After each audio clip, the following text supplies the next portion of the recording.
the difference between joy and happiness and how important joy is. Joy is sustainable, happiness is fleeting. I started cultivating joy and figuring out what brought me joy. Has your life, your dreams been interrupted?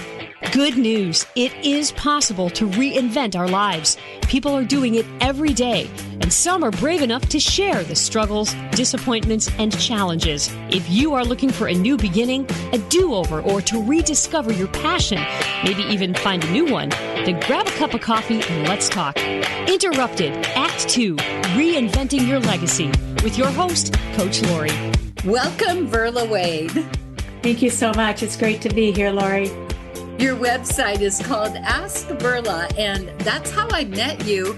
I think I wished you a happy birthday, and you told me about this amazing, is it a calendar? No, actually what I did was I got really interested in the astrology of this year, and I'm not an astrologer by any means. So, but what I did was I was writing due to an injury. I started writing again.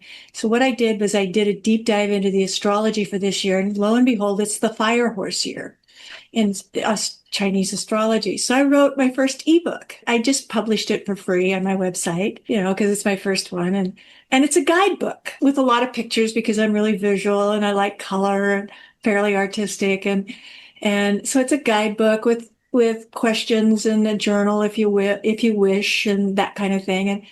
And so I decided on my friends' birthdays, I'd send them an option to opt in if they wanted this ebook, but they have to say yes, right? Yes. Because I don't want to junk up their Yeah, that was very thoughtful that you said, would you like it? And the thing that really, when I saw it, I was really excited, and I've started reading it. I haven't finished yet, but because I had done an interview with someone who had mentioned the year of the fire horse and how when that happened last time, women tried not to get pregnant because they didn't want to have a girl that year. And so I was like, wow, this is powerful. Yeah, it's a very unusual year. And of course, with the Chinese astrology, it's a 60-year process because there's the 12 animals. And then for each animal, there's the 5 sections: earth, water, air, fire, and metal every 60 years. So fire horse comes around every 60 years. I love it. Verla, we talk about interruptions here, and you have had many interruptions and pivots. Do you want to share with us some of them or one of them? My life has been about pivots. I was listening to you on Apple for the last few days. I love your frame. For me, it's about refinement and the opportunities for refinements. And sometimes it looks like a redirection or a change in path or something's not working, and actually, depending on your mindset or how you look at things, it's an opportunity to reformat your life. And so I've had many of them. They started in my 20s with a divorce I didn't see coming. I could frame a lot of it as, hey, I just didn't see this coming. Do you know that's the name of my book? Did not see that coming? No, I didn't. Yeah. There's so much I didn't see coming. Just recently, so much of what's happened I didn't see coming. And when you start looking at astrology, for some reason, the Chinese astrology is a little bit easier for me to understand right now than the Western astrology is. When you look at it, it starts making a little bit more sense. Well, I love the story you told about being young and working on the farm, and that's where you got a lot of your wisdom about business. So can you talk about that? Well, my father was really adamant about teaching us as children how to use our minds and how to think for ourselves. And he was very spiritual because he managed the land in a spiritual way. We're 5th generation on working cattle and hay ranch in Montana now. We homesteaded in the mid 1800s. And my nephew now is running the land, the ranches. And he was adamant that he was going to teach us how to use our minds. And my mother was fundamentalist religion, and my father was not. And so he made an agreement when they got married that as we came of the age of reasoning, we could choose. So that created an interesting structural tension because my mother was devout and it was a wonderful religion. I got that whole Christian belief system and the life of Christ and have a lot of great background with that. And then I got my father's belief system about how to care for the land and how to really care for people. They're combined in my background. And so I'm so grateful for that. And then off to college I went. I went to the first 2 years of private college to get away from the ranch, and I had a full ride scholarship. And so I left the state and went away. But it was a private college, and I didn't exactly fit in because they wanted to mold my thinking. And at that point, at 18, I was not moldable. I was an independent thinker. It was a bit of a challenge. That's a little bit of my story. And I love it because it comes up with against two things. One is just being an independent thinker alone, but then being a woman back in the day and going to college and all the things that you had to deal with. Maybe a little better now, I don't know. But for me, I didn't know what I didn't know. You paved the way, and you just kept iterating yourself and finding your next. Yes, and I think that's the great thing about being alive in the Western world. We've had the opportunity to do that. And I love that about being a constitutional or democratic republic. We've had the opportunity to do that. I love that kind of freedom. Tell us what you do now. As little as possible.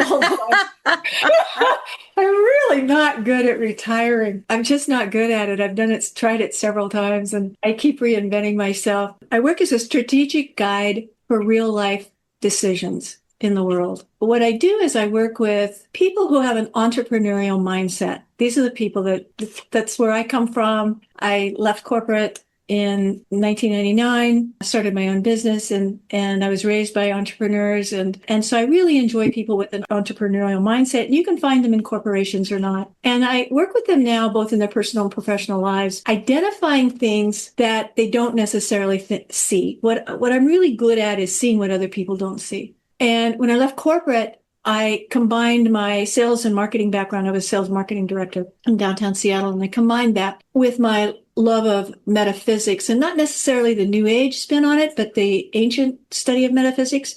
So I took a deep dive into that, and I combined that and started a business with that. Now I combine that with my life experience and street smarts and my metaphysical background. And that's what I bring. That's what I bring to the plate for a few clients. And what is different about that? Oh, I don't know that it's different. I think the unique thing for somebody that needs some or is looking for some support in their life is finding the right person to support them. Life experience and somebody that has been where you need to go and can see what you can't necessarily see and isn't attached to your outcome is worth its weight in gold. That's so true. And I hear this a lot. People, entrepreneurs, I teach podcasting. So people will come to me and they'll say, well, I heard this and I heard that. And I'll say, well, who'd you hear it from? They're like, oh, my friend Sue, or someone that's not in the business that hasn't done the thing. I cherish being able to talk with people who have been there, done that, and can lead the way, because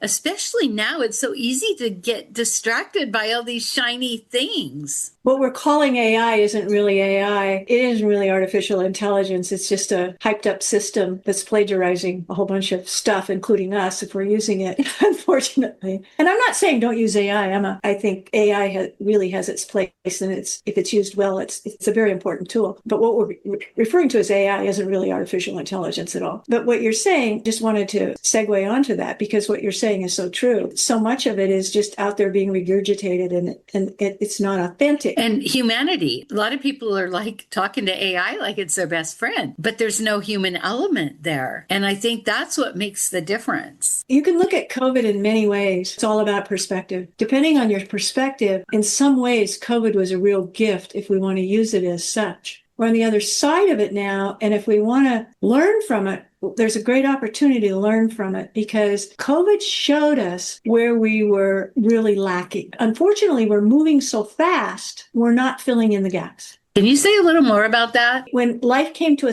forced standstill, we saw that we were willing to look at it. We were forced to see where there were cracks in our foundation, where our friendships couldn't hold, where our emotional stability wasn't solid, where things weren't firm in our foundation, that kind of thing. It was the fire part of alchemy, right? We were in the fire. It was really, really rough. We can come out of that injured and burned to a crisp, or we can come out of that looking at, what did this show me? What can I refine? And what can I learn from this? Through COVID, I looked at all of this, and we all had tremendous amounts of loss of friendships, loss of freedom, loss of people we loved, loss of health, long-term loss of health. I won't even go into that based on all kinds of things, it looks like. But loss.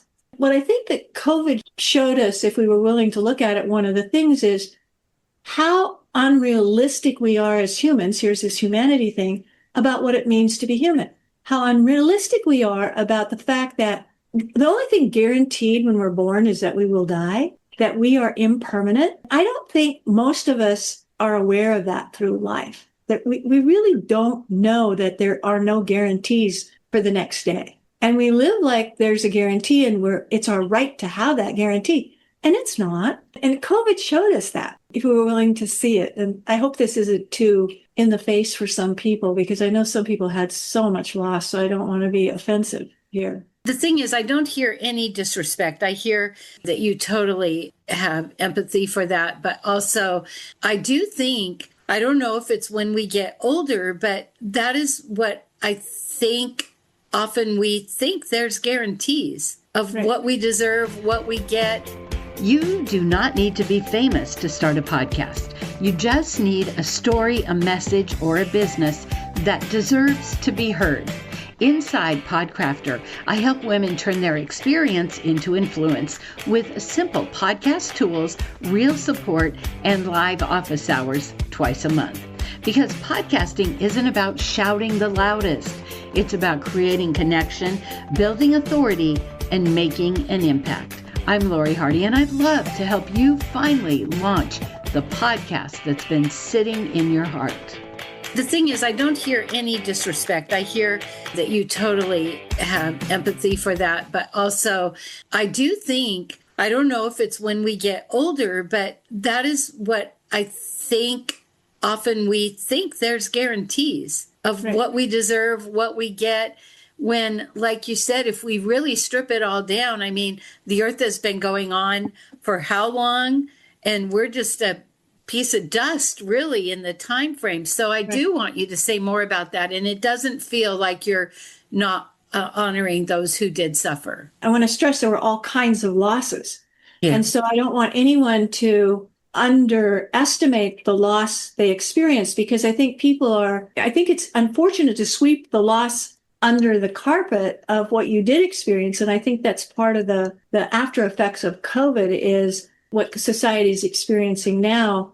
That's kind of unfortunate is some of the losses that were experienced. But I happen to have a metaphysical belief system that says we're eternal spiritual beings and we've never been born and therefore we can never die. Physics shows that we just change form when we die. There is some validity to that. We change form and we go on. Whatever your belief system is, however you want to view that, there is an eternity to us. You know, I just read Michael Singer's book. He just said that.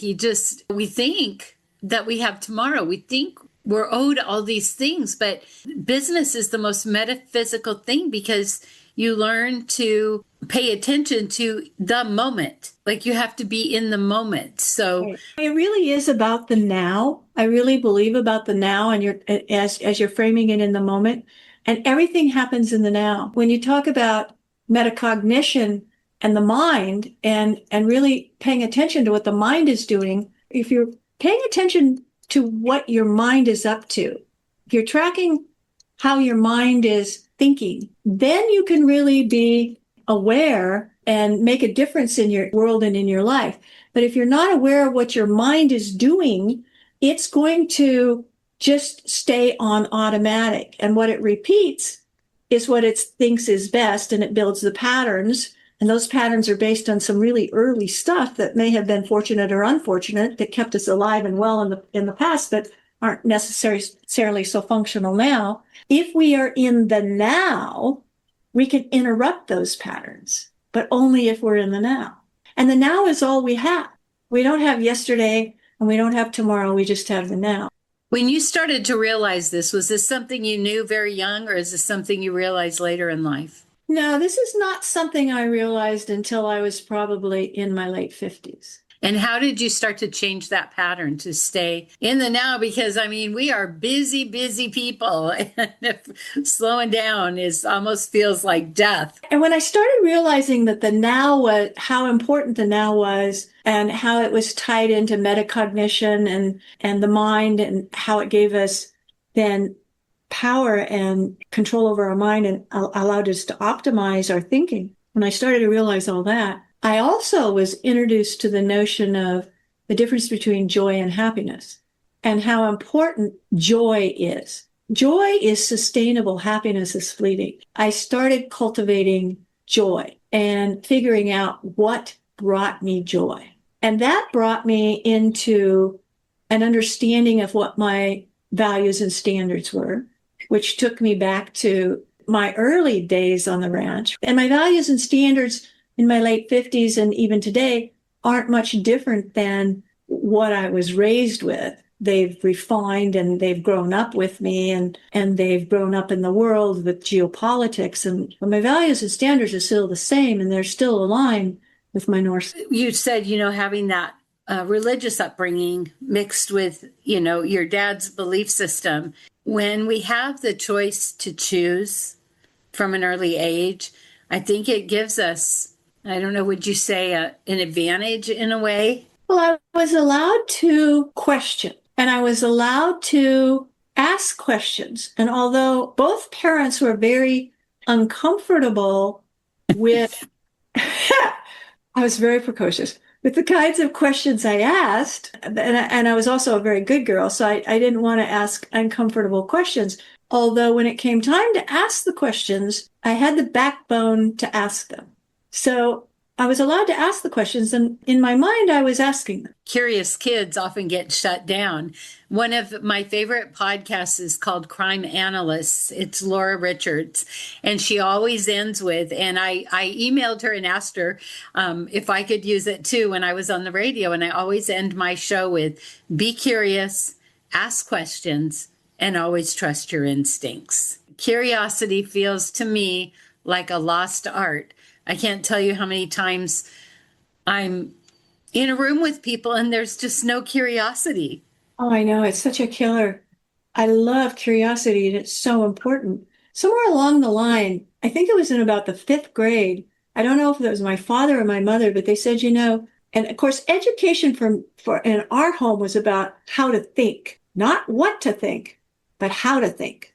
And there's that curiosity and that questioning again. So what to think and how to think. How to think, not what to think. But there was also somewhere around the fourth or fifth grade, the notion was introduced to me, and I remember it very clearly. The notion was introduced to me. This is not about just how to think, it's how to get along with people. Your education is how to get along with the people. This was also introduced that, oh, I have to get along with these people. So I had to learn skills then. And that was a new concept for me. I don't know why, but I had to learn these skills that other kids weren't necessarily wanting to get along. They wanted the teachers to get along with them. They wanted the parents to make the teachers get along with them, or the system to get along, right? My parents would have none of that. I had to get along with the teachers. I had to learn the skills.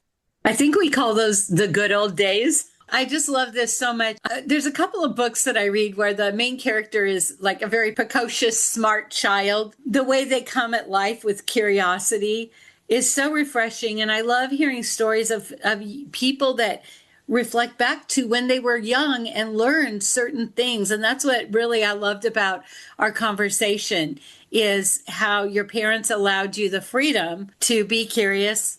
They taught you how to think. They didn't tell you what to think. As I heard your stories of going through life in college, like that served you well. It served me. I didn't necessarily align with some of my professors, but it did serve me in the end. Yes. That's the whole thing. I remember in college, this one professor who would say some pretty crazy things. And there was those of us who were like, I'm going to go figure out if what he is saying is true. And then there were the ones that just worshiped him and never questioned a thing he said. And I remember before I graduated, he was a couple grades ahead of me. He invited me and my roommate to meet him at the beach, and we're like, what's going on? And he said, are you curious? Are you questioning these professors? Are you doing your due diligence? And I remember that hitting me so hard. He has since passed away. I kept in touch with him throughout the years, but I thought, what a gift for him to take us aside and say, listen, are you just taking this or are you questioning it? Right. Because he said, this professor, I think he wants you to question. I think he's saying crazy things so that you will go find out. And these ones that just suck it up, they're going to be embarrassed. But I think we have a whole system now that doesn't want to be questioned and demand. Yeah. I feel like it's really unfortunate. And we see whole systems of people now in our culture that demand not to be questioned and want you to align with that, not questioning. And of course, that doesn't set very well with me. And that's why I like you so much.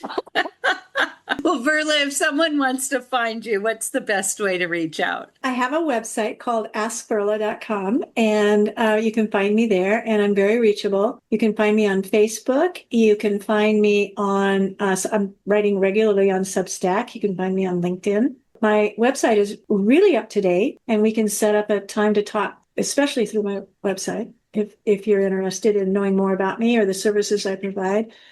I love working with people, and I've worked with people my whole life. I have a few clients right now. I have room for a couple more, and I'm really missing working with people. So I love it. You failed at retirement.